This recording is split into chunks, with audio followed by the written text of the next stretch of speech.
Master 24 तास मध्ये सगळ्यांचं स्वागत करते। माझ्यासोबत आता खासदार नरेश म्हस्के जी आहे। साहेब काय सांगाल तुम्ही? जे आमचे मार्गदर्शक आहेत पठाणे कुटुंब, साक्षी संतोष पठाणे म्हणजे दोघांची नाव आली, खूप चांगलं काम करत असतात। या विभागामध्ये अनेक कार्यक्रम सामाजिक सांस्कृतिक उपक्रम राबवत असतात। त्यांना माझ्याकडून शुभेच्छा।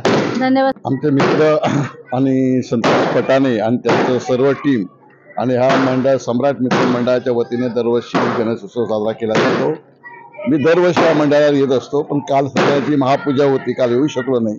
पण आजच्या त्या माध्यमातून 11 दिवसात आम्ही भेट देत असतो आणि एवढे ठाणे शहरामध्ये एवढ्या गणपतीला भेट द्यायची असते, त्यांना प्रत्येक ठिकाणी आज ह्या ठिकाणी भेट देत असताना खरं संतोष पठाणे आणि त्यांच्या सर्वच माझे सर्व शाखा प्रमुख, महिला आघाडी पदाधिकारी, संतोष पठाणेंची मिसेस, हे सर्वच या विभागामध्ये चांगलं काम करतायत।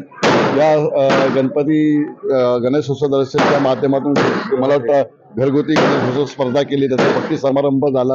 हे सगळे सांस्कृतिक कार्यक्रम करत असताना एवढं मोठं विघ्नेश्वराचं महादेवाचं मंदिर इथे आहे, हे सगळंच मला वाटतं या माध्यमातून या विभागामध्ये होत असतं। आणि संतोष पठाणे आणि त्यांच्या मिसेस आणि सर्व सहकारी महिला आघाडी सेना पदाधिकारी एकत्र येऊन काम करतात, त्यांचं मनापासून मी कौतुक करतो। गणेश भक्तांना काय संदेश द्याल? गणेश भक्तांना, ठाण्याच्या सर्व जनतेला मनापासून गणेश भक्तांना मी शुभेच्छा देतो आणि हे वर्ष सुख समृद्धी जावं आणि पुढच्या वर्षी लवकर गणपती यावं ही शुभेच्छा। धन्यवाद।